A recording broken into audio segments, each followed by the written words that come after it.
এখানে দুইজন পুলিশ সদস্যকে আমরা যেমনটা দেখছি, এখানে কিন্তু তার পায়ে আঘাত করা হয়েছে। এই যে সরাসরি আপনাদেরকে দেখানোর চেষ্টা করছি, আরেকজন পুলিশ সদস্যর হাতে কিন্তু আঘাত লাগার কারণে তিনি আহত হয়েছেন, আমরা যেমনটা লক্ষ্য করতে পারছি। কনস্টেবল বিজন, আপনি কি লালমনিরহাট সদর থানা? ধন্যবাদ আপনাকে। আপনার নামটা কি একটু বলুন? কনস্টেবল অলিউল, লালমনিরহাট সদর থানা।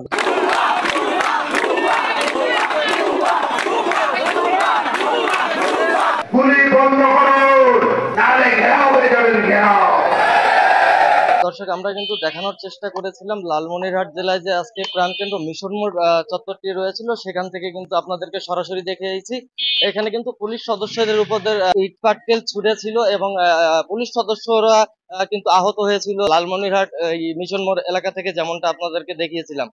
দর্শক, এই মুহূর্তে আমরা আছি লালমনিরহাট জেলার সদর উপজেলার প্রাণকেন্দ্র যে রয়েছে মিশন মোড় চত্বর, সেখান থেকে আপনাদের সাথে ইউটিভি বাংলা নিউজে সরাসরি সংযুক্ত হলাম। আমি শেখ আনিসুল রহমান রাজীব। বিকালের আমাদের ভিডিওটি আপনারা দেখতে পেরেছেন যে এখানে কিন্তু লালমনিরহাট জেলায় বিএনপির যে প্রোগ্রাম ছিল, সেই প্রোগ্রামের লোকজন পুলিশের ওপর ইটপাটকেল নিক্ষেপ করে। সেই পরিপ্রেক্ষিতে কিন্তু পুলিশ যে সদস্যরা রয়েছিল তারা কাঁদানো গ্যাস এবং রাবার বুলেট ছুড়ে এই পরিস্থিতি নিয়ন্ত্রণে আনার চেষ্টা করে এবং তারা পরিস্থিতি নিয়ন্ত্রণে আনতে সক্ষম হয়। এই মুহূর্তে কিন্তু লালমনিরহাট এই মিশন মোড়ে আমরা কোনো রকম কোনো অরাজকতা দেখতে পাচ্ছি না। এই মুহূর্তে কিন্তু পুলিশ সতর্ক অবস্থানে এই লালমনিরহাটে রয়েছে।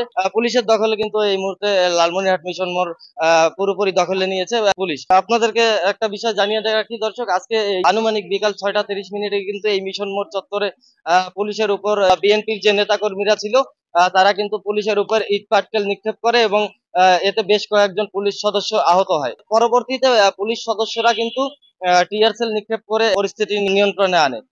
আমরা যেমনটা দেখতে পাচ্ছি যে লালমনিরহাট মিশন মোড় এখন পুলিশের দখলে রয়েছে এবং পুলিশ কিন্তু সতর্ক অবস্থানে অবস্থান করছে।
গুলি বন্ধ করুন, নাহলে ঘেরাও হয়ে যাবেন। ঘেরাও মানুষ যখন জীবন দিতে শেখে, হানাদার বাহিনীর বিরুদ্ধে তথ্য বুলেটের সামনে মানুষ দাঁড়িয়েছিল, করোনা করে নাই।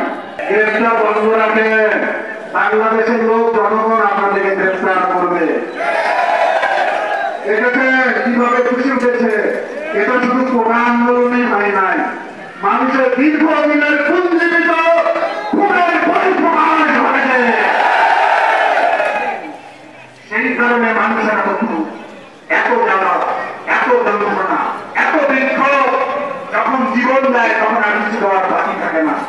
গুলি করে মানুষকে মেরে দেওয়ার পর ভাবতে পারবেন না এই জনগোষ্ঠী আর পিছিয়ে যাবে কোনোদিন, পারবেন না।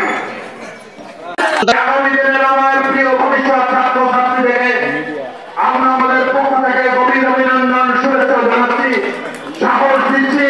তোমাদের পাশে বাংলার মানুষ আছে, তোমাদের ক্ষতি হওয়ার আগে আমরা বুঝতে দেব।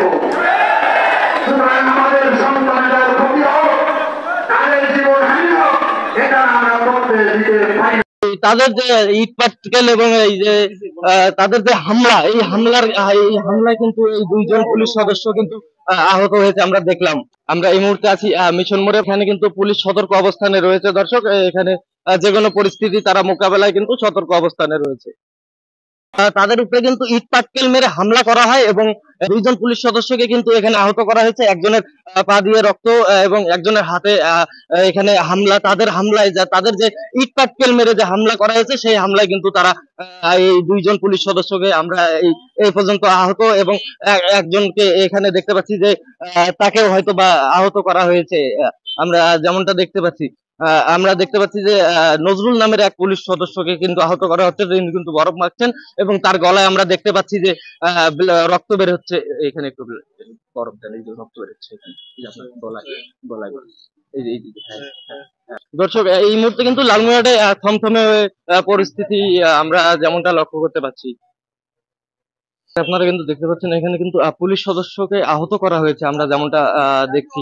এখানে দুইজন পুলিশ সদস্যকে আমরা যেমনটা দেখছি, এখানে কিন্তু তার পায়ে আঘাত করা হয়েছে। দর্শক, এই যে সরাসরি আপনাদেরকে দেখানোর চেষ্টা করছি, তার পায়ে কিন্তু জখম করা হয়েছে এবং রক্ত বের হচ্ছে এবং এই আরেকজন পুলিশ সদস্যর হাতে কিন্তু আঘাত লাগার কারণে তিনি আহত হয়েছেন, আমরা যেমনটা লক্ষ্য করতে পারছি। আপনার নামটা কি? কনস্টেবল বিজন। কনস্টেবল বিজন, আপনি কি লালমনিরহাট সদর থানা? ধন্যবাদ আপনাকে। আপনার নামটা কি একটু বলুন?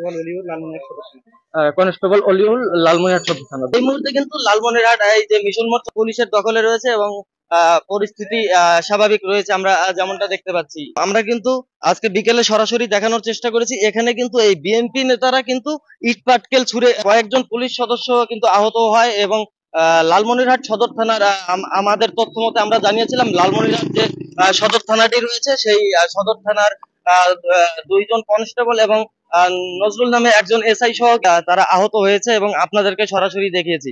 দর্শক, এই মুহূর্তে কিন্তু লালমনিরহাট এই মিশন মোড় কিন্তু পুলিশের দখলে রয়েছে, আমরা যেমনটা দেখছি এবং তারা কিন্তু এখানে অবস্থান করে কিন্তু পরিস্থিতি স্বাভাবিক রাখার চেষ্টা চালিয়ে যাচ্ছে। দর্শক, আমরা কিন্তু আপনাদেরকে সরাসরি দেখিয়েছিলাম যে এখানে কিন্তু ইট পাটকেল ছুড়ে পুলিশ সদস্যদের কিন্তু আহত করা হয়েছিল, আমরা যেমনটা আপনাদেরকে এখান থেকে দেখিয়েছিলাম। আজ বিকেল 6টা 20 মিনিটে কিন্তু এই ঘটনাটি এই লালমনিরহাট জেলার যে প্রাণকেন্দ্র মিশন মোড় রয়েছে সেখানে কিন্তু এই ঘটনাটি ঘটেছিল। এই মুহূর্তে কিন্তু এই মিশন মোড়ে পরিস্থিতি স্বাভাবিক রয়েছে, আমরা যেমনটা লক্ষ্য করতে পারছি। আজকের মতো লালমনিরহাট জেলার প্রাণকেন্দ্র মিশন মোড় চত্বর থেকে আজকের আপডেট টিভি লালমনিরহাটের সর্বশেষ সংবাদ আপনাদেরকে জানিয়ে দিয়ে এখনকার মতো বিদায় নিচ্ছি। আবারও প্রতিদিনের মতো আগামীকাল লালমনিরহাট জেলার যে কোনো গোপন খবরের ভেতরের খবর আপনাদেরকে সরাসরি জানাতে আপডেট টিভি লালমনিরহাট নিউজে সরাসরি সংযুক্ত হব আমি, শেখ আনিসুল রহমান রাজীব। ততক্ষণ পর্যন্ত ভালো থাকবেন, সুস্থ থাকবেন, সতর্ক থাকবেন, কারণ আপনি প্রতিবাদী হয়ে থাকলে যে কোনো সময় যে কোনো দিক থেকে শত্রুর বিপদের তীর ছুড়ে আসতে পারে আপনার দিকে। এখনকার মতো বিদায় নিচ্ছি। আসসালামু আলাইকুম, খোদা হাফেজ। রিয়া, এই ছিল আমার কাছে এই লালমনিরহাট জেলা মিশন মোড় থেকে আজকের সর্বশেষ আপডেট সংবাদ।